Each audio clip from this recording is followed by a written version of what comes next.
एक समय की बात है। हिमालय की खाड़ी के किनारे एक छोटे से शांत गांव में अंकित नाम का एक युवा लड़का रहता था। अंकित अपने क्रोधी स्वभाव और चंचल मन के कारण गांव भर में प्रसिद्ध था। उसका मन हर समय विचारों से भरा रहता था। सोचो कि उसके विचारों के तूफान ने उसके मन को एकदम बेचैन कर दिया था। उसके जीवन से शांति मानो गायब हो गई थी और वह हमेशा अपने ही ख्यालों में खोया रहता था और तनावपूर्ण जीवन जी रहा था। उनके अशांत मन और क्रोध के कारण उसके अपने परिवार के सदस्यों और गांव वालों से भी संबंध अच्छे नहीं थे, जिससे वह और भी अधिक अकेला और अपमानित महसूस करने लगा। वह और भी अधिक मानसिक तनाव की स्थिति में चला जाता है। एक समय की बात है, अंकित अपने गांव की गलियों में घूम रहा था। तभी उनकी मुलाकात एक बौद्ध भिक्षु से हुई जो एक पेड़ की छाया के नीचे ध्यान में बैठे थे।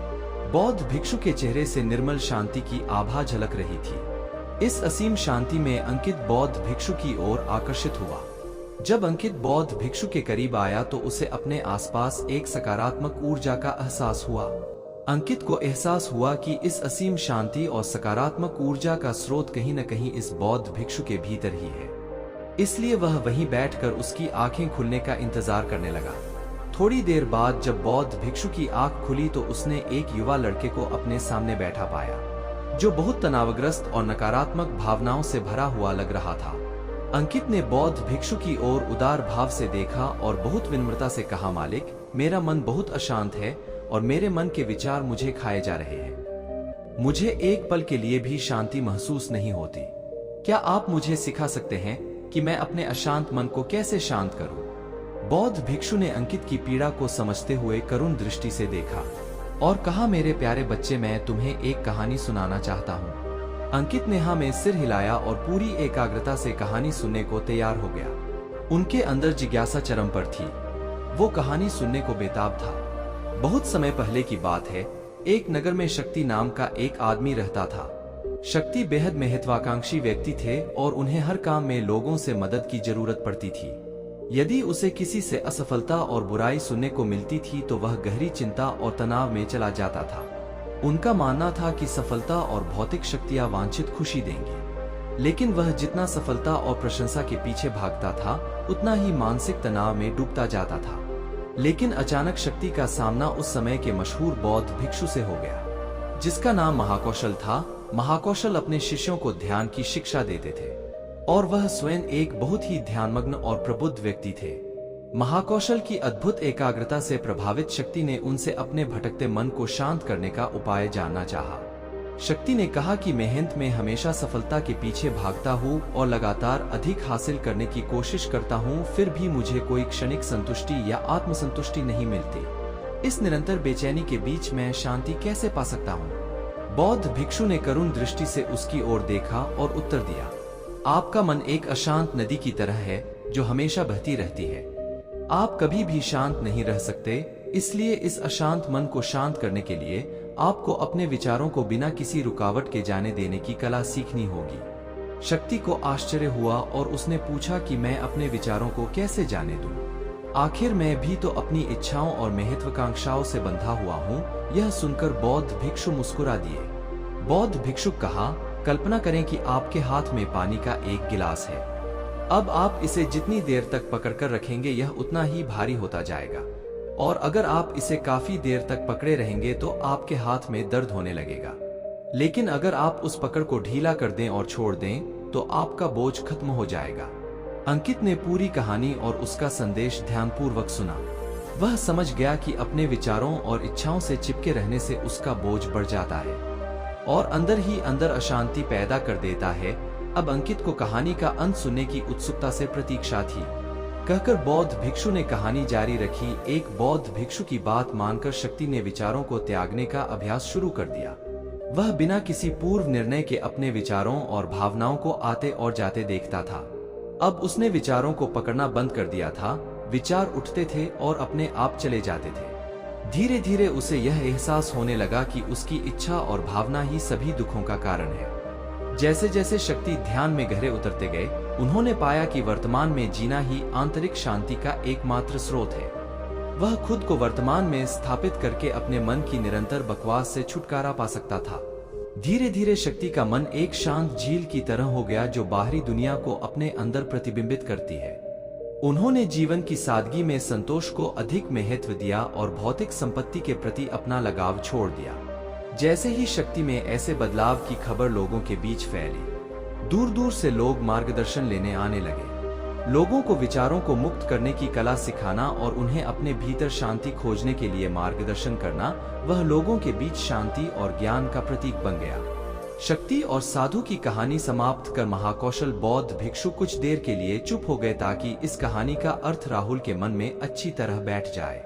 अंकित ने बौद्ध भिक्षु की ओर देखा तो उनकी आंखों में अब एक नई समझ दिखाई दे रही थी। राहुल ने धीरे से कहा कि मुझे इस कहानी में ज्ञान दिखता है, लेकिन मैं इसे अपने जीवन में कैसे लागू करूं? मैं अपने अशांत मन को कैसे शांत कर सकता हूं? अंकित के इस सवाल पर बौद्ध भिक्षु गर्मजोशी से मुस्कुराते हैं और फिर कहा कि अशांत मन को शांत करने का अभ्यास आत्म जागरूकता से शुरू होता है। अपने भीतर उठने वाले विचारों का निरीक्षण करने के लिए प्रतिदिन कुछ समय निकालें। उन भावनाओं पर ध्यान दें जो आपके मन में आती हैं और देखें कि वे कैसे आती हैं और आकाश में गुजरते बादलों की तरह चले जाएं। अंकित ने आंखें बंद कर लीं और बौद्ध भिक्षु के कहे अनुसार अपने विचारों का अवलोकन करने लगे। जैसे ही उसने अपने भीतर उठने वाले विचारों पर ध्यान देना शुरू किया, उसे इसका एहसास हुआ। उसे अपने अंदर चिंता और इच्छाओं की एक निरंतर धारा बहती महसूस हुई। सिर्फ एक एहसास ने ही उसे एक अद्भुत शांति का एहसास कराया। उन्हें यह भी एहसास हुआ कि यह सभी विचारों और भावनाओं से अलग है। बौद्ध भिक्षु ने आगे कहा कि जैसे शक्ति ने खुद को सभी मोहमाया से अलग कर लिया था, वैसे ही अपने मन को अशांतकारी विचारों और भावनाओं से मुक्त करने का अभ्यास विकसित करो। बिना किसी पूर्वाग्रह के विचार को वैसे ही स्वीकार करें जैसे वह आता है और फिर धीरे धीरे उन्हें जाने दें और अपना ध्यान वर्तमान क्षण पर केंद्रित करें। लेकिन अंकित ने टोकते हुए कहा कि अगर विचार और भावनाएं इतनी मजबूत हैं तो क्या होगा? बौद्ध भिक्षु ने कहा, यह बना रहता है और मन को छोड़ने से इनकार करता है। बौद्ध भिक्षु ने अंकित की बात से सहमति जताते हुए सिर हिलाया और कहा, ऐसे कई मौके आएंगे जब आपके मन में सवालों का बवंडर चल रहा होगा। जब आपका दिमाग आपकी बात ही नहीं सुनेगा तो ऐसे में आपको अपनी सांसों की ताकत पर विश्वास करना होगा। एक बार फिर भिक्षु ने अंकित से कहा, अपनी आंखें बंद करो और अपनी सांसों पर ध्यान केंद्रित करने के लिए अपने पेट को ऊपर उठता हुआ और मथता हुआ महसूस करें। बौद्ध भिक्षु ने बताया कि जब भी आपका मन अशांत हो तो तुरंत अपनी सांसों पर लौट आए। सांस की वाद्य गति आपको तुरंत वर्तमान के चरणों में वापस खींच लेगी और आपको शांति का अनुभव कराएंगी। एक बौद्ध भिक्षु के निर्देशानुसार आने और जाने वाली सांसों पर ध्यान केंद्रित करने का प्रयास करें। इस छोटे से व्यायाम से उन्हें मानसिक शांति का अनुभव हुआ। उसे याद आया कि उसकी सांसें हमेशा उसके साथ थी, जो उसे वर्तमान क्षण की याद दिलाती थी, आराम और शांति लाती है। अंकित के इस विकास को देखकर बौद्ध भिक्षु मंदमंद मुस्कुराए और बोले, मेरे प्रिय, बेचैन मन को शांत करना एक ऐसा अभ्यास है जिसमें बहुत प्रयास और दृढ़ इच्छाशक्ति की आवश्यकता होती है, क्योंकि लगातार व्यायाम से मांसपेशियां मजबूत होती है। उसी तरह नियमित अभ्यास से मन भी शांत होता है। स्वीकृति में सिर हिलाते हुए इस बौद्ध भिक्षु को धन्यवाद देते हुए उन्होंने वादा किया कि आज से वह अपने अशांत मन को शांत कर सकेंगे और अपनी गैरशक्तियों को मुक्त कर सकेंगे। बौद्ध भिक्षु ने राहुल के कंधे पर हाथ रखकर कहा, मुझे आपकी क्षमता पर बहुत भरोसा है और आपको जल्द ही आंतरिक शांति मिलेगी। लेकिन याद रखें कि यह आसान नहीं होगा। लेकिन अगर आप दृढ़ इच्छाशक्ति और खुले दिल से प्रयास करेंगे तो आप निश्चित रूप से वह शांति पा लेंगे जो आपके अंदर है। उस दिन से अंकित अपने अशांत मन को शांत करने का प्रयास करने लगा और हर दिन ध्यान करने के लिए एक अलग समय निर्धारित किया। उसने अपने मन में उठने वाले विचारों को बिना किसी रोक टोक के जाने दिया और अपनी सांसों के जरिए खुद को वर्तमान में बनाए रखने की कोशिश की। समय के साथ अभ्यास करते हुए राहुल को अपने अंदर शांति का अनुभव हुआ। जैसे जैसे समय बीतता गया, अंकित को ज्ञान और शांति का स्रोत कहा जाने लगा। जैसे जैसे समय बीतता गया, भरत को ज्ञान और शांति का स्रोत कहा जाने लगा। ग्रामीण अपने अशांत मन को शांत करने के लिए अंकित के पास आने लगे। बौद्ध भिक्षुओं के शिक्षक दूसरों की मदद करते समय आत्म जागरूकता की शक्ति साझा करते हैं। बौद्ध भिक्षु आंतरिक शांति पाने की शिक्षा देते हैं। इसके साथ ही उन्होंने अपनी सांसों पर ध्यान देने और अपने विचारों को मुक्त करने की कला भी सिखाई। ऐसे निवासियों का विकास हुआ और उन्हें मन की अमूल्य शांति मिली।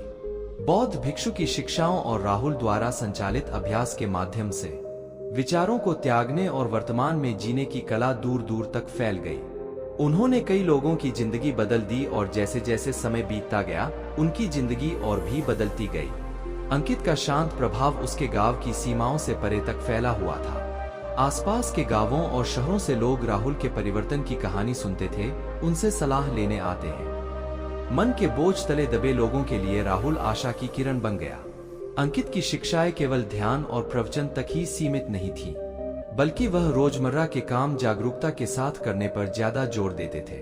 वह लोगों को अपनी भावनाओं के प्रति जागरूक रहने की याद दिलाते थे।